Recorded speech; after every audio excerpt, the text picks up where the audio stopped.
तो दोस्तों, जैसा कि हम सभी जानते हैं कि पिनाका के लॉन्गर रेंज वेरिएंट भारत के लिए बहुत अनिवार्य है। इसके लिए पिनाका मार्क 3 और मार्क 4 के ऊपर DRDO द्वारा काम शुरू कर दिया गया है। मार्क 3 में जहां पर हम लोग 120 से लेकर 150 किलोमीटर की रेंज हासिल करेंगे, तो वहीं पर मार्क 4 के जरिए 250 से लेकर 300 किलोमीटर की रेंज हासिल करेंगे। इससे हमें कई तरह के फायदे होंगे। चाइना पाकिस्तान दोनों ही सीमाओं पर हमारी मारक क्षमता तो बढ़ेगी ही, एक्सपोर्ट के चांसेस भी पहले की तुलना में ज्यादा बढ़ेंगे, किसी तरह के इंपोर्ट की आवश्यकता नहीं होगी। और साथ ही जो इसका मार्क 4 वेरिएंट होगा, जो 250 से लेकर 300 किलोमीटर की रेंज में आने जा रहा है, बताया जा रहा है कि ये हमारे लिए गेम चेंजर साबित होगा। क्योंकि आप सभी को याद होगा, कुछ महीने पहले मैंने आपको एक वीडियो बनाकर बताया था कि भारत द्वारा पिनाका के कई सारे वेरिएंट्स तैयार किए जा रहे हैं, जिसके जरिए हम लोग जल, थल और नभ सभी जगहों से इसे लॉन्च कर पाएंगे। अल्टीमेटली पिनाका का एयर लॉन्च वेरिएंट भी तैयार किया जाएगा और ये आज भारत की वायुसेना द्वारा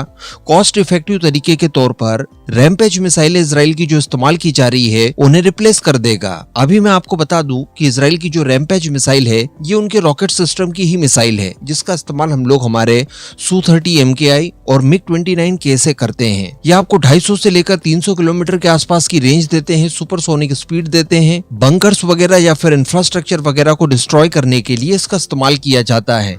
इसकी जगह हम लोग हमारी रुद्रम मिसाइल का भी इस्तेमाल कर सकते हैं, लेकिन रैम्पेज मिसाइल काफी ज्यादा कॉस्ट इफेक्टिव है। ये रुद्रम की तुलना में काफी ज्यादा सस्ती पड़ती है, तो कम पैसों में ज्यादा फायर पावर के लिए आपको रैम्पेज जैसी मिसाइलें आवश्यक है। अब भारत की बात की जाए तो भारत में इजरायली एरोस्पेस इंडस्ट्री और इजरायली मिलिट्री इंडस्ट्री के साथ BDL और अडानी डिफेंस द्वारा कुछ ज्वाइंट वेंचर्स के तहत भारत के अंदर ही इनकी मैन्युफैक्चरिंग की जाती है और बड़े स्केल पर इनका निर्माण भारत के अंदर करके फिर इसका इस्तेमाल किया जाता है। रिसेंटली मैं आपको बता दूं कि पाकिस्तान के चड्डी बनियान ऑपरेशन के खिलाफ जो भारत का ऑपरेशन सिंदूर था, इसमें हम लोगों ने रावलपिंडी के नूर खान एयरबेस, इसके अलावा शोरकोट के रफीकी और चकलाला के मुरीदके सहित पाकिस्तान के कई सारे एयरबेसेस को जब टारगेट किया था, उसमें हम लोगों ने इन रैम्पेज मिसाइलों का भी इस्तेमाल बड़े स्केल पर किया था और इन्होंने अच्छा परफॉर्म भी किया। ये स्वदेशी तौर पर बनी हुई मिसाइलें लगभग 250 किलोमीटर की रेंज तक 150 किलोग्राम तक का हाई एक्सप्लोसिव वॉरहेड अपने साथ कैरी कर रहे थे, जिन्होंने हार्डर बंकर्स को भी